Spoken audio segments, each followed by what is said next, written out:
Yeah, hi everyone, and welcome to our series where we interview computer science faculty about their job search and interview experience to help future faculty candidates. And today we are here with Ting Su, who has recently started as a full professor at the East China Normal University. And his research focuses on developing techniques and tools to improve software quality, reliability, and security. So, Ting, congratulations to your new position, and it's great to have you here. Yes, thank you, Manu. And I'm very delighted to have this chance to share my experience as a professor in East China Normal University, which is located in China. And I'm also, congratulations, Manu. You also take a very good position in NUS. I think Singapore is a very beautiful country.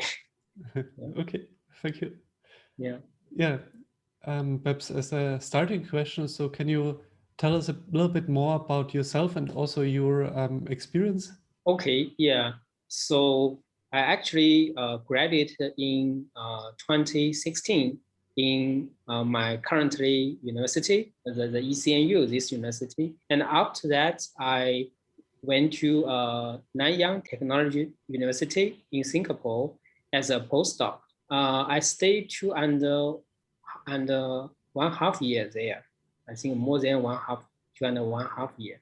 And afterwards, I moved to ETH Zurich, and also I think spent more than 1 year there, and as a postdoc.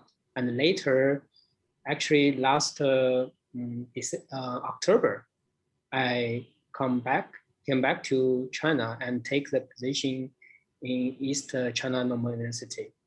Yeah, so I almost spent I think a little bit more than 4 years as a postdoc. And how has your journey at ECNU been so far? I mean, you already mentioned that basically you did two postdocs, which allowed you to get much experience, but then you also directly started as a full professor. So I think although you have much experience, it can still be very challenging to, yeah, immediately start as a full professor. Yes, I think it's not a common case. I mean, like my case that I directly get a professorship, I think a full professorship in a university. But I think that it's more like the tenured associate professor, although it's named full professor. Yeah, I can later introduce the academic system in China. So I think people can know how it works. Yeah. So yeah, by directly starting from a full professor, it's actually I feel a lot of pressure because needed to work like a professor. I need to mentoring students and also teach classes and also other services at the school and also apply for funding and so on. Yeah, but it's I think it's challenging, but it's also fun to do these things. Okay. And how has teaching classes been so far? What's also your teaching load? I think the teaching load is not very heavy. Usually, like me, as a professor, I needed to take in 1 year. I needed to take one undergraduate course. So 1 year only one course. But I also it's on my I can also have one course for graduate student. This semester, I just started my first course. It's on software engineering. Yeah, I feel a little challenging to start a course because I spend a lot of time on preparing the course materials and also the experiment materials and to let the students to like this course and learn some real things from this course. And you also directly started making these materials from scratch, or did you reuse some existing materials? I actually reviewed parts of the slides. I actually browsed through many courses from some top university in US or in Europe. And then I contacted one professor, I think it's in Rochester University. Mhm. And he is very generous. He shared his slides and also the book material with me. So I reuse parts of them. And I also create some slides by myself on some parts that have not been very clearly articulated in the original materials. Yeah. So yeah, I also actually invite some industrial engineer to give some guest lectures. Yeah. Okay, yeah, that's I think also a useful tip, right? Because Yeah. if you make a whole lecture from scratch, I think it would take yeah, a Yeah. very long time. Yeah. But I think that for these courses, I think maybe from the first year we can. For me, I feel that we can reuse some materials, but later we can refine them and integrate more, thinkings or experience from our own research into these course materials. That will make the students feel more interested, and maybe they will be like to go join our lab or something. Yeah. Are the classes typically taught in Mandarin, or are there also classes that are taught in English? I think in our university, most of the classes are taught in Mandarin, but there are also some courses that are taught in both languages. Actually, the school let us, our teachers, to decide you would like to choose Mandarin only or both languages. Yeah.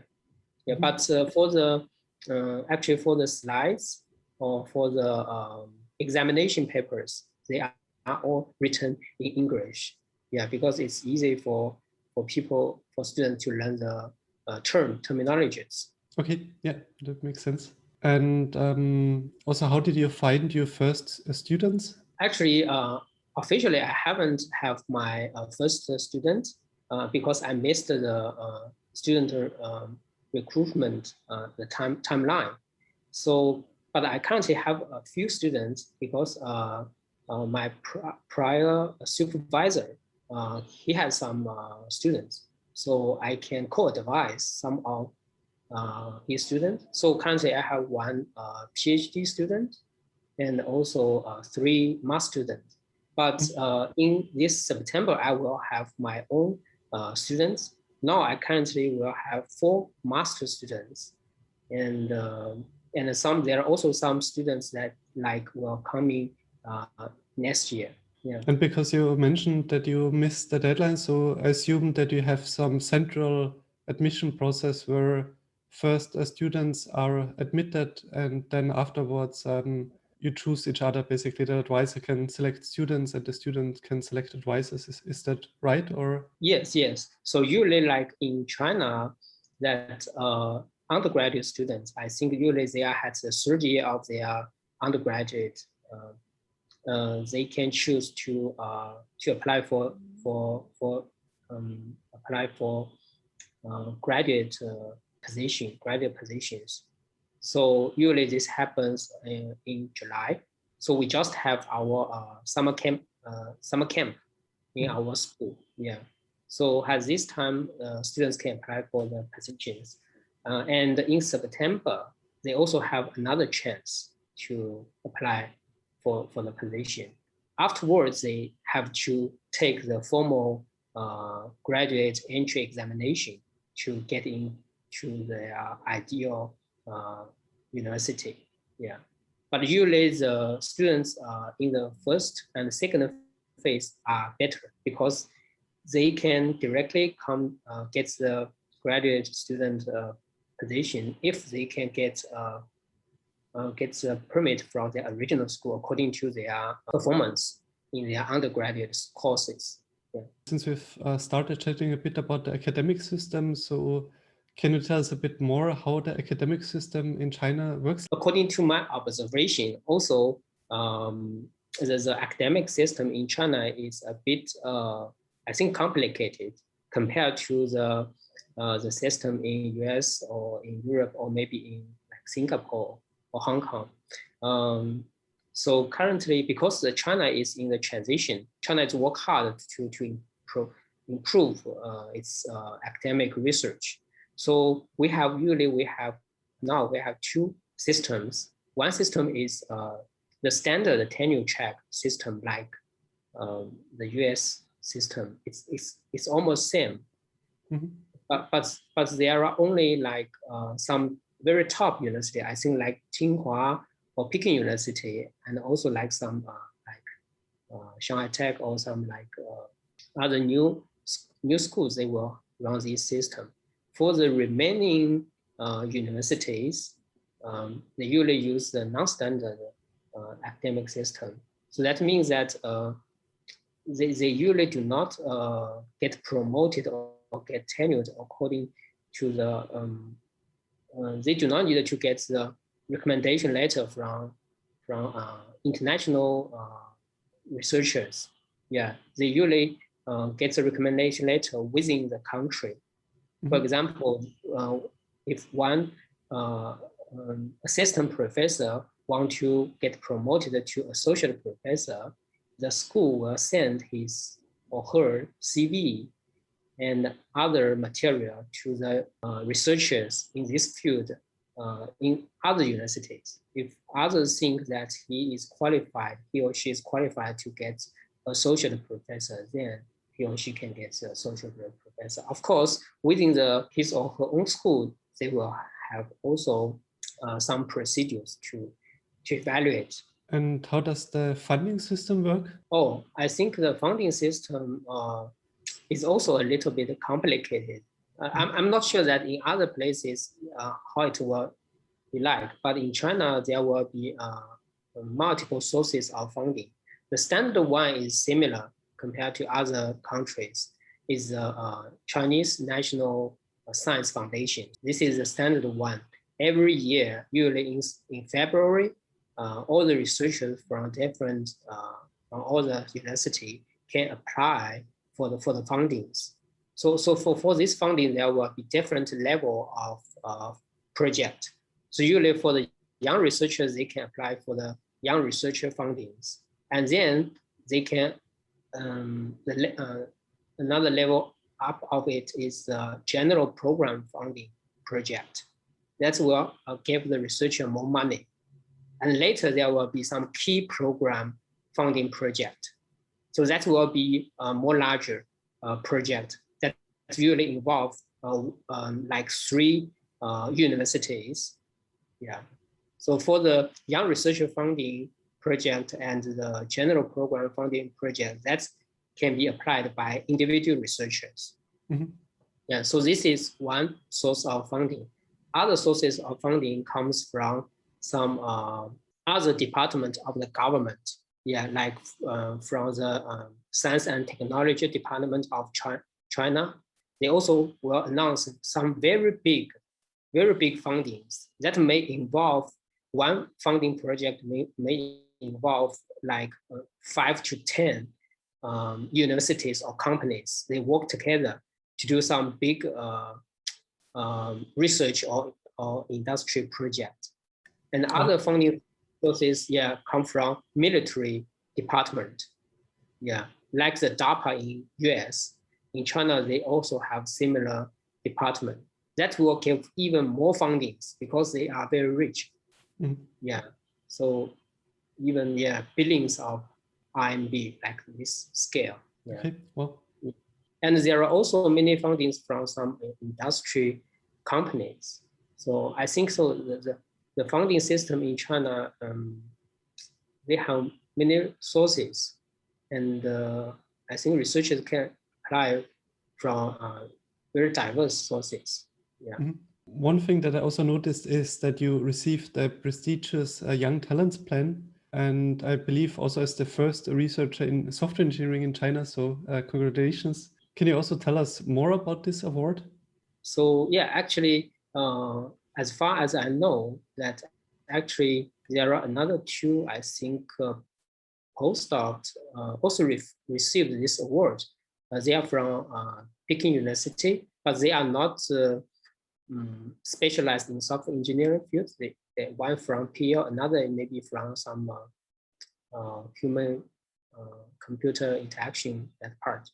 Yeah. So for this award, actually, I think has been, I think it's like maybe more than 10 years history. So the Chinese government want to recruit some talent, young researcher to come back.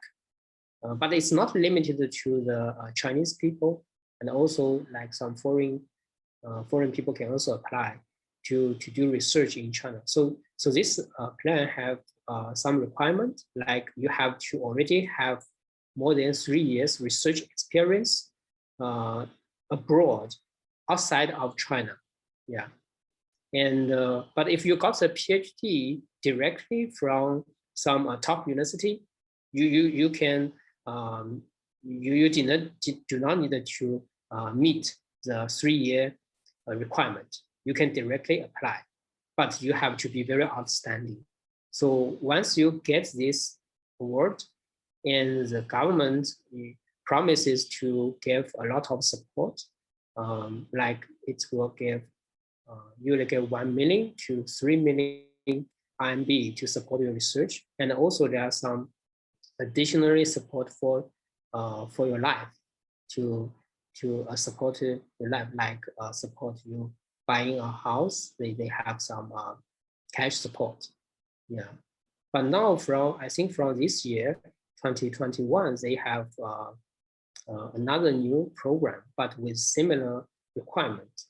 They changed the title. Yeah, they changed the title, but the requirements is similar. So during this when you apply for this award, actually you just need to provide your CV and also some detailed information, really about which university you graduate, and what's your working experience, and what's your research impact. Usually this part is very important. And also your publication list.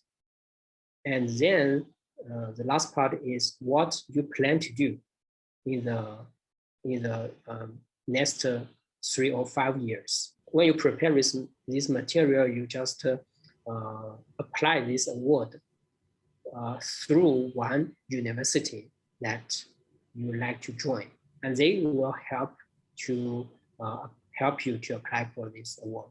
When did you submit the materials? Was this after you already accepted the offer, or were you also already preparing this in advance? Yeah, I think the new program. Is started this year. It's in March. I think the end of March. You submit your material, but I think it's after maybe half one year they will give you notification that whether you have entered into the next round. Yeah.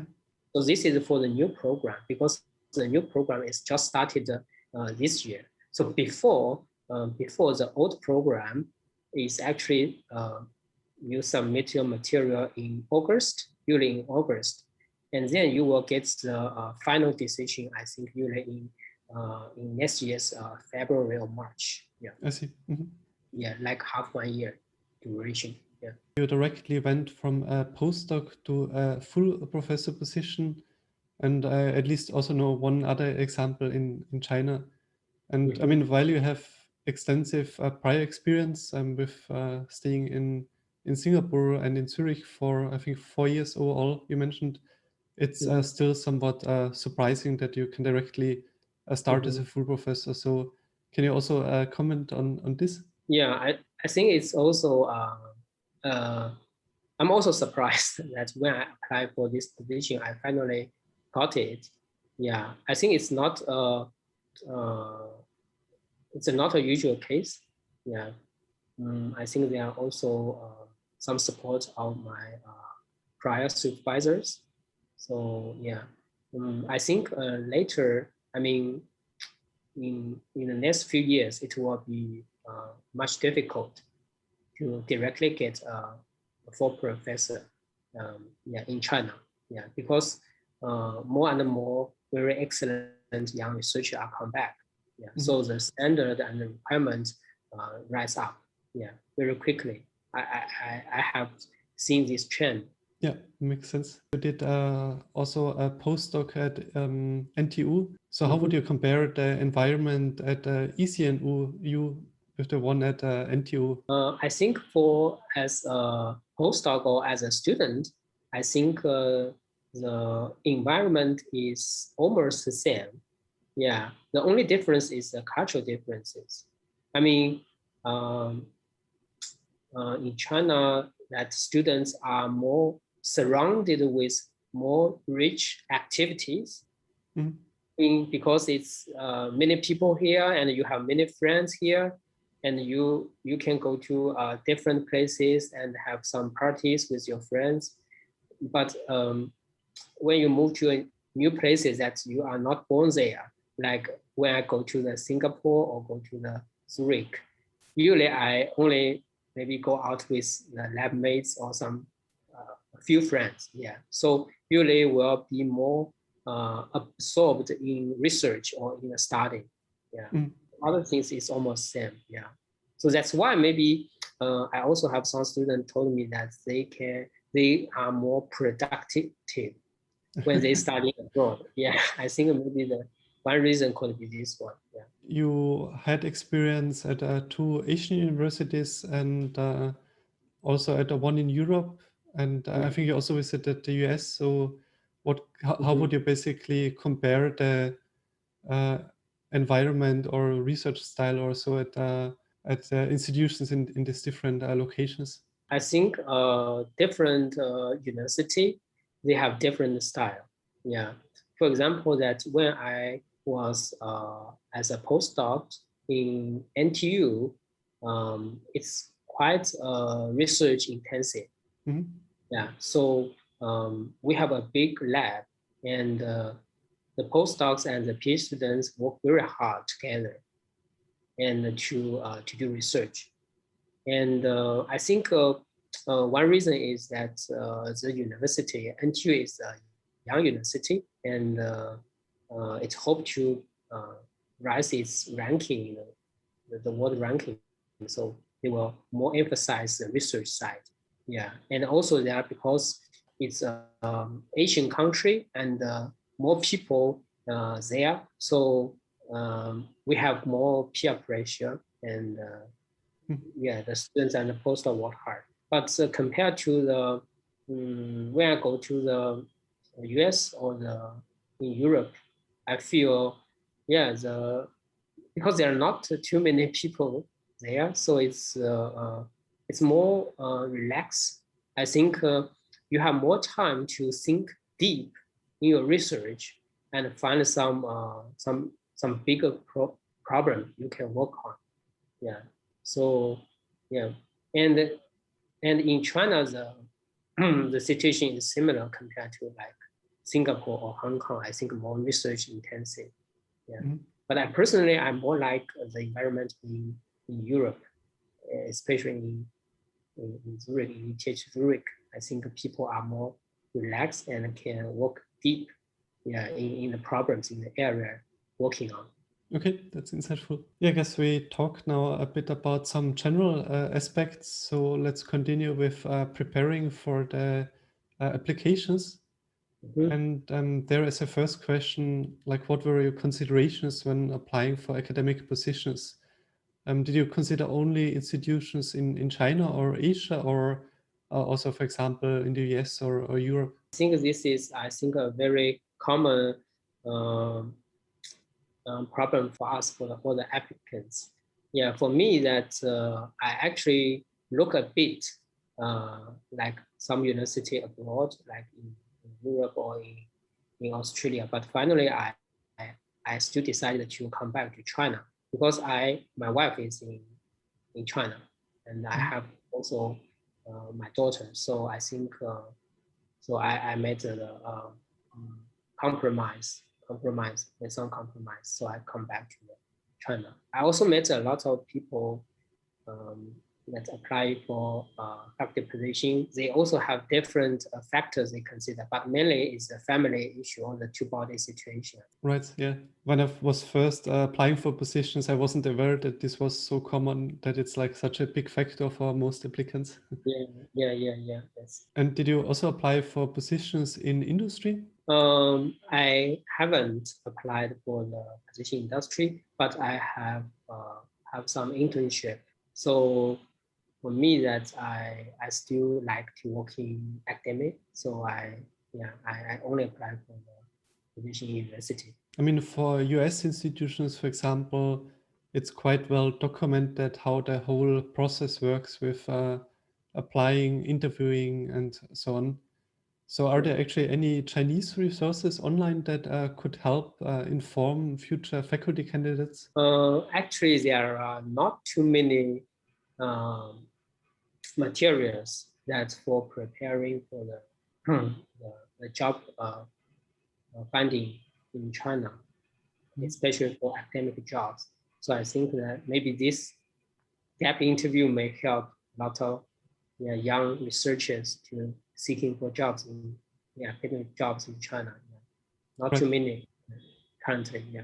And what does the application package look like when applying for jobs for positions in China? So usually, like in China, it's especially for some top university, they usually work like this. So they will have some young research forum that they will solicit young researchers to come to their university on site, and then they will have some initial or screening interview. If the candidate pass the interview, they will have some further interviews. So usually that's you just need to submit your resume and also the other publication, like maybe 3 or 5 representative publications. Yeah, and later they will ask some recommendation later, usually from supervisor. I see. And for this first on-site interview, is it only the interview, or is it also that you already give a job talk, for example? Yes. So this is very interesting that in China, the job talk will have 2 types of job talk. I think in the standard tenure track system, I mean, for those universities that have standard academic standard tenure track system, they will hold the very standard job talk, like 40 minutes to introduce your work, and the professors will sit down and listen to you. But for those universities that hold the non-standard academic system, they actually do not have a very standard job talk. They only maybe give you 15 minutes, very short time to quickly introduce your work. They mainly focus on the research impact. Yeah, so it's not necessary to introduce too much details about one's research. Yeah, so I think this is an interesting phenomenon here. And for this 15-minute talk, I guess you also don't have time then to talk about future research, or do you have like 1 or 2 slides also for this? Yeah, I think usually 1 or 2 slides to introduce the future work. Yeah. And what about letter writers? What's the common number? Is it also that you typically have, let's say, 3 or more letter writers, or? I think usually 1, 2, 3. It depends on the university you apply for. I think the standard one is 3 recommendation letters and from 4 professors. And for some other universities, it may not be that strict. And for you, so I assume since you like had also 2 postdoc mentors and did your PhD at your current institution, you had no problem finding letter writers, right? Yes, yeah. So I recommend future applicants, they can have more collaboration with senior faculties, so that can recruit, can ask for recommendation letters, have more sources. Yeah. Mm-hmm. And regarding the job talk, so how much time did you spend preparing it? Like, how did you practice it afterwards and refine it? Yeah, for the job talk, I prepared for a long time. I think for this, I have actually 2 I have two forms of job talk. One is a standard one. I have a long job talk, like 40 minutes, and another is 15 minutes. For the long job talk, I prepared maybe 2 or 3 weeks. Yeah, I summarize my research experience and mainly focus on the most repetitive work. And afterwards, I have I think 2 rounds of practice.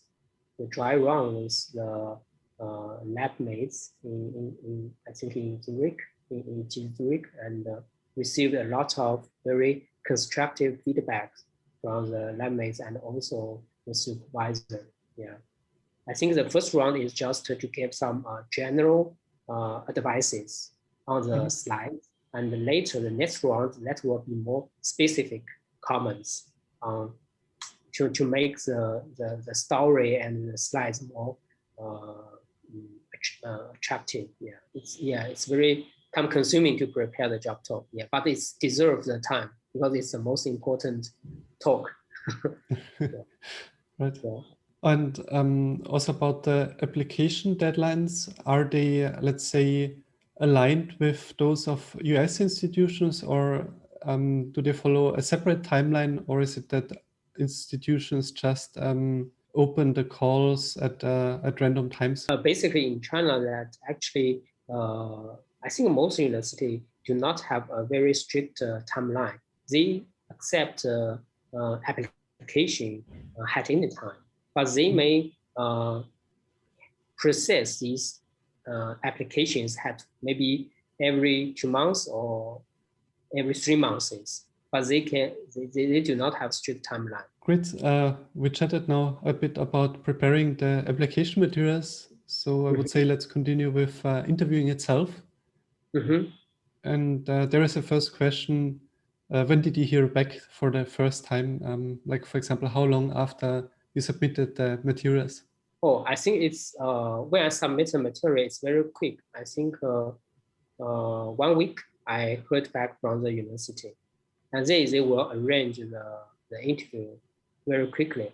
But I think one reason is that my application is close to the date that they want to process all the applications. Yeah, but usually it's one only need to wait maybe 2 or 3 weeks. They will quickly reply to you. Yeah.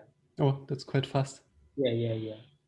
For the Young Research Forum, it's usually, I think, different universities, they may hold twice 1 year or once a year. So that forum is usually very formal. So many young researchers, I think they will come to this university on site. But now we are in the coronavirus situation, so usually it's held virtually. Yeah, but usually it's gathered together on site, and then they will on that forum they will start the interview. But another form is that you apply at any time, but they will process the application, not to wait until the forum is going to be held. Yeah, they can process independently. They have these 2 independent ways, to process the applications. I guess that also makes it a bit difficult then to schedule the interviews, right? Because there is then only 1 day or 2 days where these interviews happen, or? Yes.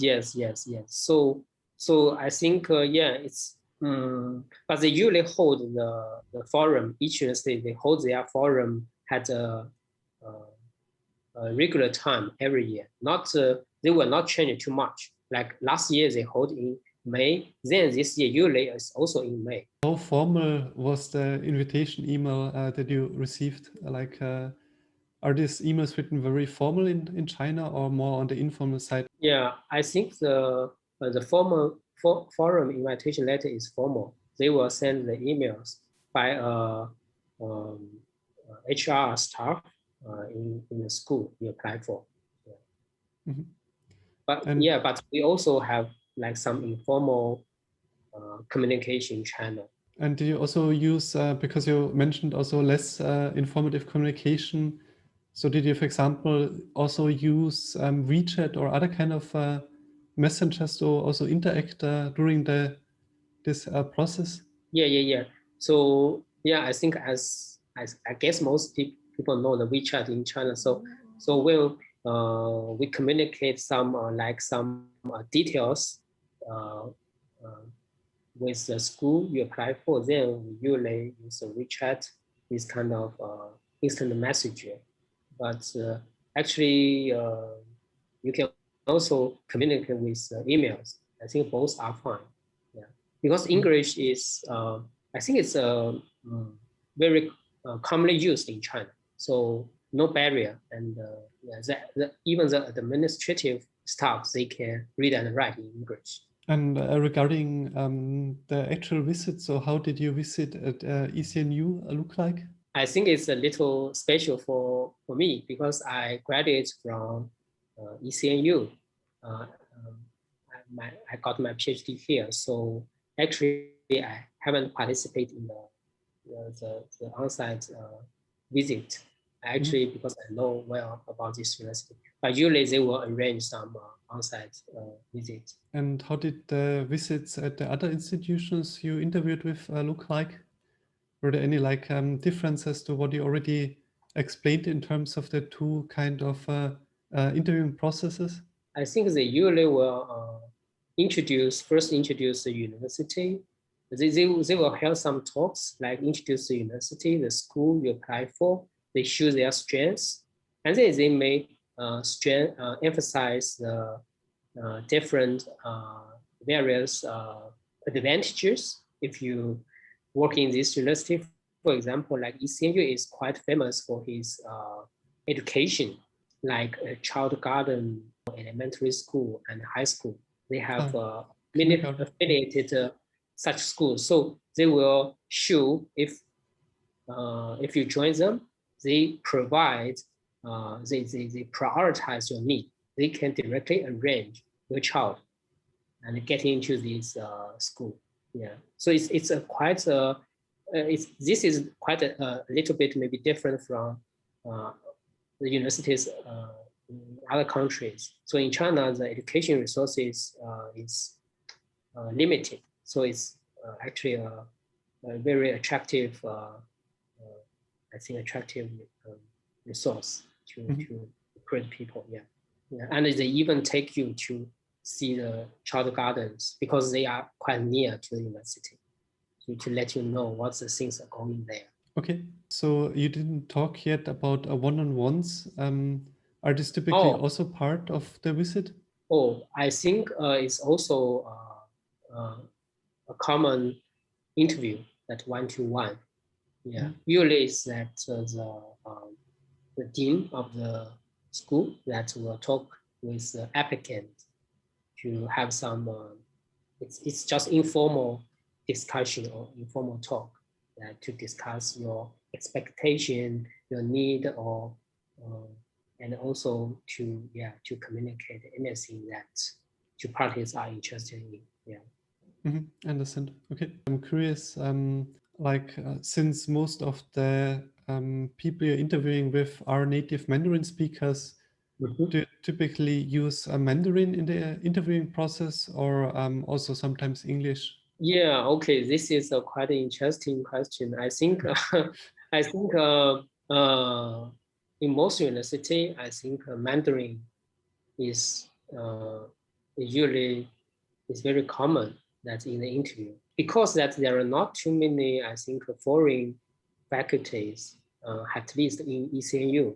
So I haven't seen someone that use English in the interview. But I think it's also okay to use English in the interview because all the professors are quite, familiar with English. Yeah. But I guess that like some top university, like the Peking University or the Tsinghua University, they have some foreign practice. They will use English probably. Yeah. And also some new university, new types of university that runs the standard tenure track system. They use English. Yeah. In the interview. Yeah. You already mentioned that you got your PhD at ECNU and that you also, due to this, you could basically skip some parts of the interview. Overall, it seems that having done your PhD at this institution was more an advantage than a disadvantage, right? Or Yeah. I think it's this is I think typical in China. When you have some connection with one school, especially if you graduate from this school, I think it's have more advantages Mhm. to to to successfully get the offer. Yeah, because this is also the difference in the research style in China. So in China, that it's usually that people work together. So they usually build some small groups, not like in US or other countries that researchers work independently. Okay, Yeah, I see. but also there are also some rules that, for example, when I just graduated from the ECNU, I cannot apply for faculty positions here because they also require that you have to uh, go abroad to have some postdoc experience, or you are just a graduate from other university, other top university that better than ECNU, then you can apply here. So I think this is a little bit similar with other systems. Yeah. And as part of the visits, did you also meet with graduate students or, for example, teaching staff? I personally haven't met because I already familiar with them. Yeah, but I also asked other applicants. They are actually already faculties in my school. Before this interview, they told me that they will they will meet some faculties to get some internal informations. And I assume you also received many questions during the interviewing process. What were the most unexpected questions that you received? Yeah. I have one very unexpected question from one faculty. They asked me that, okay, Tim, so you are doing a very good job in your postdoc and you have many top tier publications. So how can you still be so productive when you come back to our school? So this is very, I think it's an unexpected one. Yeah, because he asked this question because he thinks that when you come back to our school, you are not a postdoc anymore. You needed to take up other responsibility. You needed to mentor the students and also doing some services and then even for funding applications. And then how can you still run in such a productive manner? Yeah. Right. So yeah. So I just replied him that I think I will work harder, and and I also think that because I become a professor, so I will have my student. So the students and me will work together. So we have more, I mean, brains. So we and more hands. So we may keep the productivity. Yeah. We talked now a bit about interviewing. Yeah. So let's continue chatting about the decision process and also hearing back from the institutions. And there the question is like, how did you proceed after you receiving your first offer? I think it's actually I feel hesitated about my first offer. Actually, I got my first offer from another university, and I interviewed the ECNU secondly.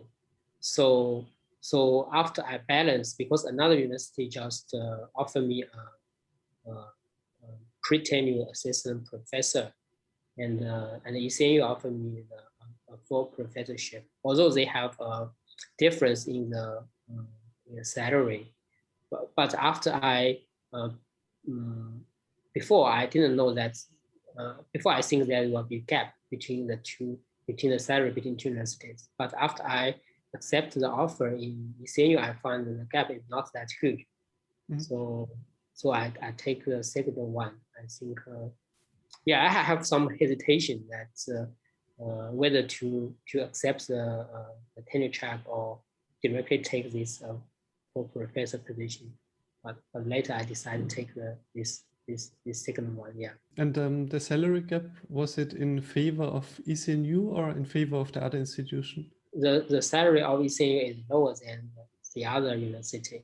Yeah, but now the situation looks the gap is not that big. Yeah, yeah, because in China, I think there will be some stipend from the school to support the faculty. Yeah, but that part is not in the salary package. Yeah, some additional stipend. Yeah. Oh, I see. Okay. Yeah, yeah. And how did you then make your decision? Was it easy, or did you still have to talk a lot with other people and think hard about it? Yeah. I also talked with I think my supervisors. Yeah, the supervisors of my postdocs, and I also talked with my supervisor in ECNU and also my family members. Yeah, so it's still a balance. Hope to make a better decision. Yeah, but yeah, but I think that it will not be too bad. I think no matter one I choose, yeah, which one I choose, yeah. Can you also give us a rough overview of the offer package, like just in terms of, for example, what it roughly contains? So yeah, because I got the young talent award, so the university offered me more support, and for the funding support, they have offered like 2 million to do the research, and and for the they also have some additional support for the to cover the living cost. Yeah, and but for the student part, actually in China, we do not need to worry too much about the salary for the student, because the salary for the student in China usually is not quite high. So yeah, so that's not the part that I'm worrying about. Yeah. Did you accept the offer as is, or did you negotiate any of the parameters? Yeah. I negotiate about the package a bit, but I think usually the negotiation do not have too much room. I see. Yeah. But I think it's a must. It's a must for negotiation. And what kind of strategy did you use there? Did you say, I have an offer by another institution, and basically, can you match this kind of offer, or? Yeah, I think similarly. I just use another offer and to negotiate. Yeah. But in China, the situation is usually a little bit sensitive. That usually you do not have too much bigger room for the negotiation, but they will emphasize you when you have more offers or more opportunities. Yeah. I see. And what was your eventual decision factors that led you to accept the position at ECNU? Yeah, I think the main fact is that my original supervisor is here, and the environment is I'm familiar with, and we can work as a team, and we have more resources. Yeah, because in China, the resources is quite important, like the student resources or some other things. Yeah. And did you ask the institution, or you already mentioned that you have a wife and daughter in Shanghai? Yeah. So did you require any support from the university to help with any of the aspects, or was this already settled at the time when you accepted the offer? Yeah. They actually already have this support. Like if my child want to go to the kindergarten of the university, it's very easy. And also they have a lot of support for the entry to the elementary school and the secondary school. So yeah, this is just come with the package. Yeah. I see. Okay, great. So I think we chatted about the most important parts about the interviewing process. So Yeah. I still have some high-level questions Okay. to wrap up. Yeah. And there, the first question is like, what kind of special memories do you have from the interviewing process? Any funny anecdotes that you can tell about it? Yeah, actually, funny part is not too not too many. I think it's usually nervous. I see. Yeah. It's usually nervous. Yeah. No, not too many funny parts. Yeah. Networking is important in general, and I think especially in academia. I mean, we have Yeah. reference letters and all of this. Yeah. And having lived in China, I know that you also have this concept known as a guanxi, like relationship or networking. And Yeah. my question is basically whether networking, especially in China, plays an important part in interviewing and getting offers from institutions. Mhm. Yeah, I think everywhere, especially in academic, we all need the connections or 关系. I think yeah. So in China, that if you have more strong connections, and then it's much easier to get the offer and yeah, and get more resources. Yeah, I think this is very common in China. Yeah. Yeah, I'm not sure it's good or bad, but yeah, because I think this is also the special point in the China system. Yeah, so the Mhm. connection is important when you even for apply for some fundings. That Okay. part matters. But I think for other places, I feel or I guess that it's also similar, right? Right. I guess it's very important at Yeah, all yeah. institutions or most institutions. Yes, yeah. I think even in industry also, the connection when you get promoted or get the offer, whether someone recommend you is, yeah, that matters a lot. Yeah.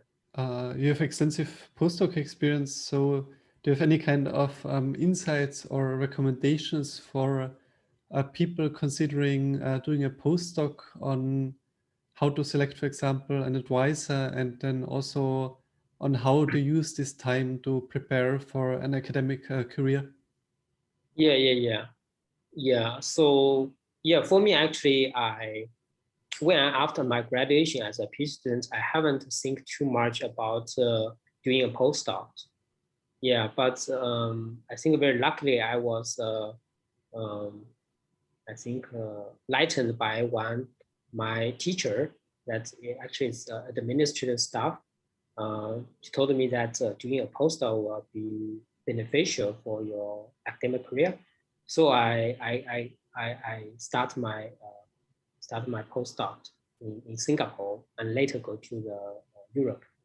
Mhm. Yeah, I think doing postdoc is very important for I think for the especially for the students that graduate from China, uh, because that usually we do not have very I think for the most university, uh, we may not for our Chinese students we may not have very good academic training. So when we have the chance to go to postdocs, that's I mean a very precious chance to know how to do good research. Yeah, and also doing postdocs, I think one very important skill is to training oneself to supervise or mentor students. Yeah, Mhm. that part I think is very important because after postdoc, I think most ones will go to academic and one have to run his own lab. And so mentoring students is very important. And also, I think is another is that finding good research problems during this process. Yeah, uh, and I think very lucky that I, especially the experience in ETH Zurich, I think I learned a lot from my supervisor that how to pick some good problems, and I also learned a lot from my lab mates, also like Manu, and how to pick some good problems. That's very important. And also I think another good one is that we can make a lot of connections with others, and usually that the people we met during the postdoc they will be staying academic, and usually they will be quite I think successful. Yeah, that's So great. picking up those connections is important. Yeah. Okay, great insights. And I think I learned more from you than you did from me, but anyway. Yeah, perhaps as a last question, do you have any final advice that you can share with future faculty candidates interviewing for positions in general and specifically for positions in China? Oh yeah, okay. Yeah, so this is I think I just learned from my experience that for the people that want to apply for positions in China, I think it's better to make some connections before the applications. You have to, it's better to know how the school is and how the environment are in that school. That part is very important. And also you need to know some know the uh, how the things is going in that school. Usually you can set up some connection with some internal professors to know. Yeah, that part is important. I think, but for the, yeah, I do not have too much experience about applying for the positions abroad, like in US or in Europe. Yeah. Okay. So, yeah, but another way is that to connect with some students in that school, to learn something from them, that they will provide some new perspective how is the school is. Yeah, but usually I recommend the applicants to go to some top universities in China. That is because those top universities will be research intensive, and yeah, that will be better. Yeah, and also one factor may consider need to consider is that whether you choose to go to some big cities, because some big cities will have more educational or medical resources that will be more beneficial. Yeah, but of course you will have more burden of the, yeah, of the living cost. Yeah. Great advice and insights. So thanks a lot for joining, Ting, and yeah, all the best. Yeah, yeah. I think the last advice may be that I think the applicants should watch the GAP interview run by to know more. Yeah, yeah. Okay. Thanks and bye, Ting. Yeah. Thanks, Manu.